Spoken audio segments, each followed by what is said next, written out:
Hello, I am Majid. I welcome you all to Study Point JK. As you all have listened in previous video that I have recently cleared panchayat account assistant exam. आज मैं आपके साथ discuss करने वाला हूँ कि मैंने exam कैसे क्लियर किया और आपको क्या करना है। ठीक है, मैंने जो स्ट्रेटजी अपनाई आपको भी वही करना चाहिए या आपको कुछ और डिफरेंट करना चाहिए उससे। चलिए स्टार्ट करते हैं। This is about me. I have done my graduation from GDC Poonch और मैंने MSc मैथमेटिक्स में किया है BGSB और राजौरी से, और मैंने बैंक PO प्री भी क्वालिफाई किया है। ठीक है, और पंचायत अकाउंट असिस्टेंट के बारे में आप जानते हैं। सबसे पहले हम ये जानेंगे मेरी क्या स्ट्रेटजी रही थी ड्यूरिंग प्रिपरेशन और आपको क्या करना चाहिए। ठीक है, तो इससे पहले मैं आपको एक चीज़ क्लियर कर देना चाहता हूँ। No strategy no plan in this world is perfect. ठीक है, कोई भी स्ट्रेटजी कोई भी प्लान हो वो इस दुनिया में परफेक्ट नहीं होता है अनटिल अनलेस आप उसको अप्लाई ना करो अपनी लाइफ में। ठीक है, अगर उसको आप अप्लाई नहीं करते हो, उसका इम्प्लीमेंटेशन नहीं करते हो, तो कोई भी परफेक्ट नहीं होगा। ठीक है, आप रोज़ टाइम टेबल बनाते रहो। ठीक है, रोज़ आपको नई नई स्ट्रेटजी नए नए प्लान करते रहो। ठीक है, आप उसको जब तक इम्प्लीमेंट नहीं करोगे वो परफेक्ट नहीं होगा, उसका कोई फ़ायदा नहीं है। ठीक है, मैं क्या करता था जब मैं एग्ज़ाम की प्रिपरेशन कर रहा था, मैं डेली बेसिस पे प्लान करता था। ठीक है, आज मैंने ये टॉपिक्स पढ़ने हैं। ठीक है, पहले सुबह सोच के रख लिया मैंने आज ये टॉपिक्स पढ़ने थे। ठीक, फिर वो दिन जब तक जाता था रात को सोते से पहले वो चीज़ें मैं ख़त्म करता था। ठीक है, अगर नहीं भी होती थी तो मैं एटलीस्ट ट्राई करता था ख़त्म करूँ, तभी मैं सोता था। ठीक है, तो इससे क्या होता है कि आपका day to day wise plan जब आप कंप्लीट करते हो तो आपका सिलेबस जल्दी से ख़त्म होगा। ठीक है, आप अच्छे से फोकस्ड भी रहेंगे।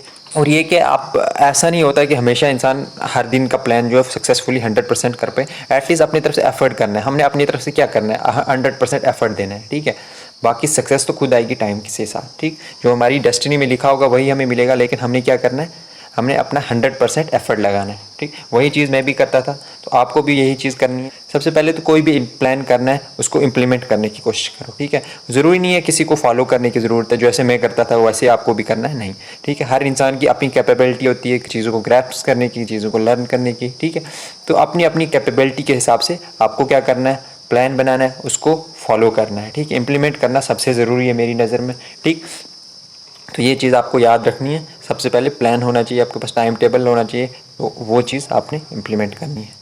फिर उसके बाद हम डिस्कस करेंगे सोर्सेज। ठीक है, मैंने किन किन सोर्सेज से स्टडी किया था वो भी मैं आपको बताऊंगा। ठीक है, और ऐसा नहीं है जैसे मैंने पंचायत अकाउंट असिस्टेंट के लिए प्रिपेयर किया। ठीक है, तो ऐसा नहीं है कि आपको भी मतलब वही सोर्सेज से पढ़ना है। ठीक है, ज़रूरी नहीं है ये चीज़। ठीक, आप अगर किसी और एग्ज़ाम के लिए प्रिपेयर कर रहे हैं, जैसे जूनियर असिस्टेंट हो गया, जूनियर स्टैटिस्टिकल असिस्टेंट, ठीक है, या फाइनेंस अकाउंट असिस्टेंट, ठीक है, तो आपको क्या करना है, अपने अपने हिसाब से चीज़ों को प्रिपेयर करना है। ठीक है, तो अब देखो मैं क्या सोर्सेज यूज़ किए थे। जैसे सबसे पहले कंप्यूटर तो सभी में कॉमन है, मैं आपको वो बता देता हूँ।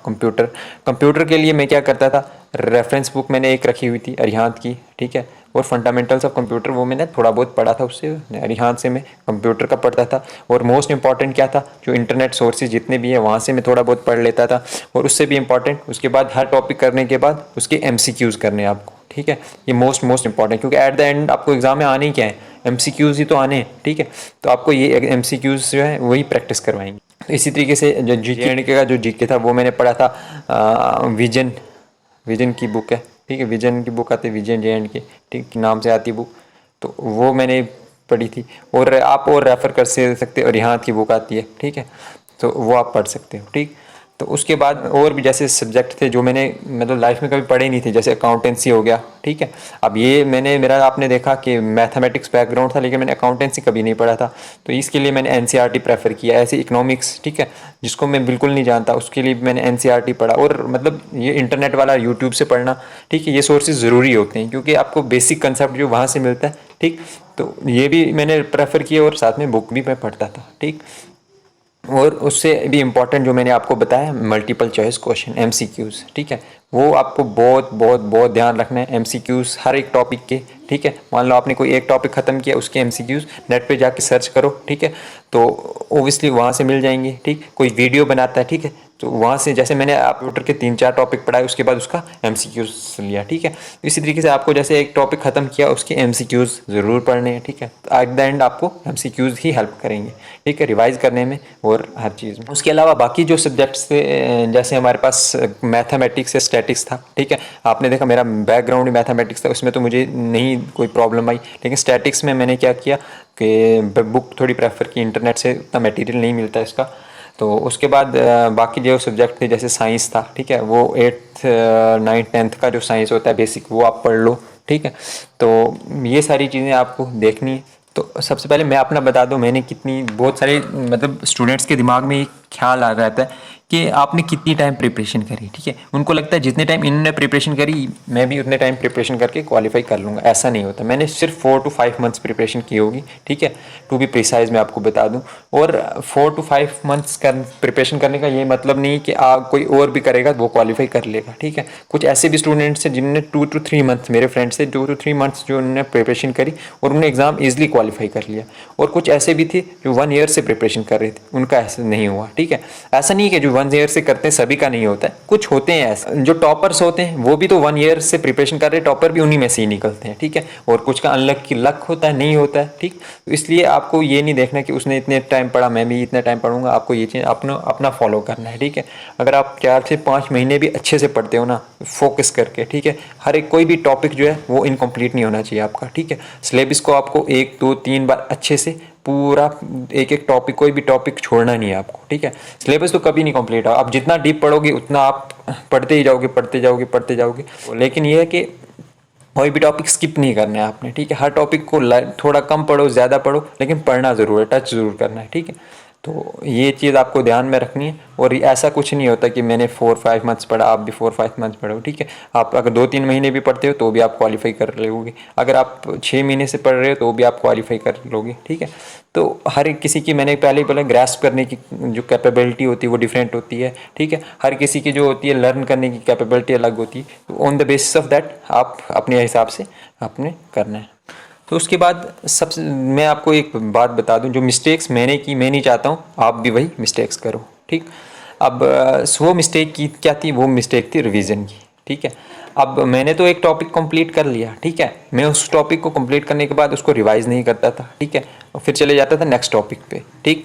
अब क्या होता था, जब मैंने वो रिवाइज नहीं किया, दूसरे दिन दूसरा टॉपिक स्टार्ट कर लिया, ऐसे करते करते करते सिलेबस कंप्लीट हो गया, ठीक। तो अब फिर लास्ट में मुझे बहुत प्रॉब्लम आई, ठीक है। लास्ट में मुझे रिवाइज करने में बहुत प्रॉब्लम आई, बहुत बहुत बहुत, बट लकीली मैंने मैनेज किया, बहुत हार्ड वर्क किया, ठीक।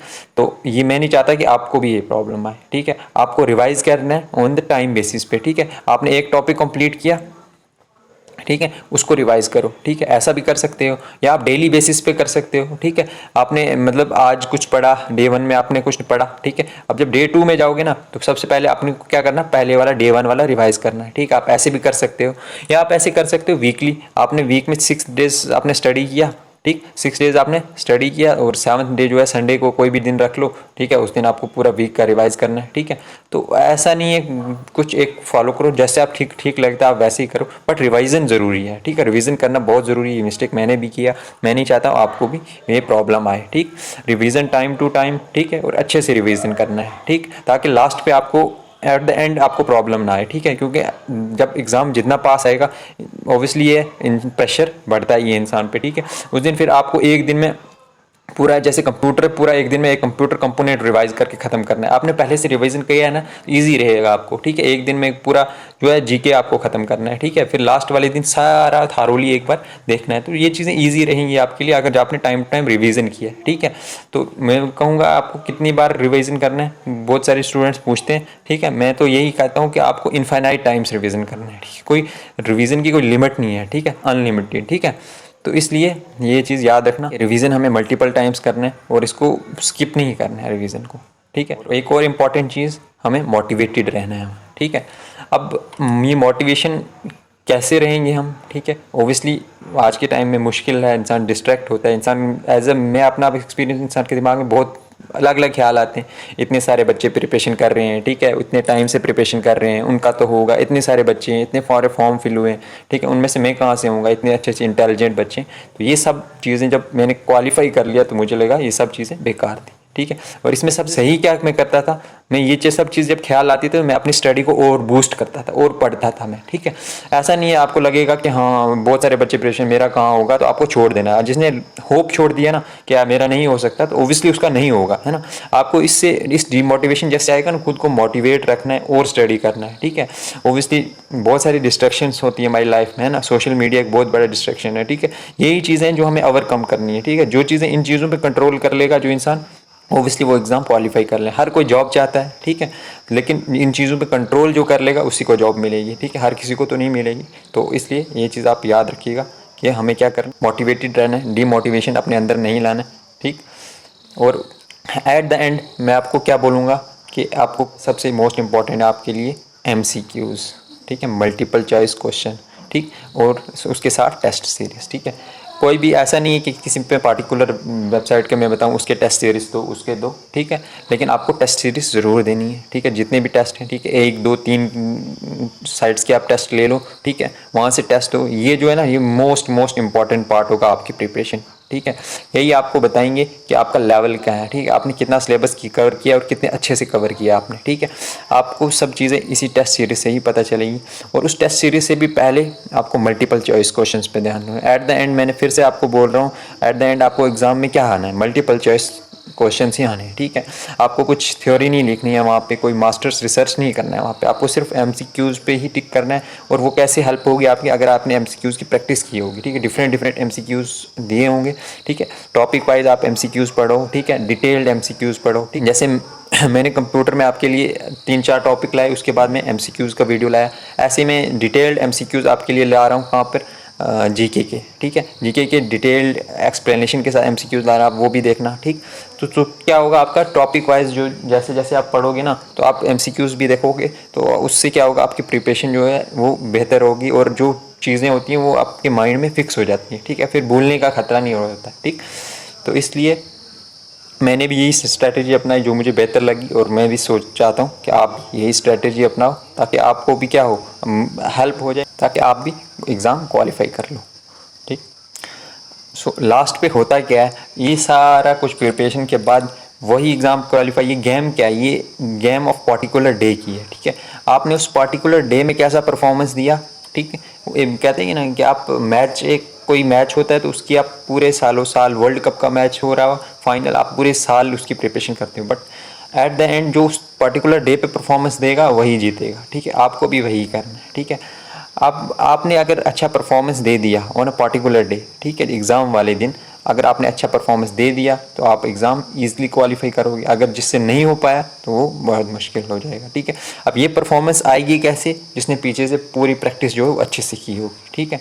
तो thank you for watching this video. जो मुझे लगा कि मुझे आपके साथ शेयर करना चाहिए मैंने आपके साथ किया, ठीक है। और नेक्स्ट भी मैं वीडियोज़ लाता रहूँगा, आप वो भी देखिएगा। Stay motivated. Thank you for watching.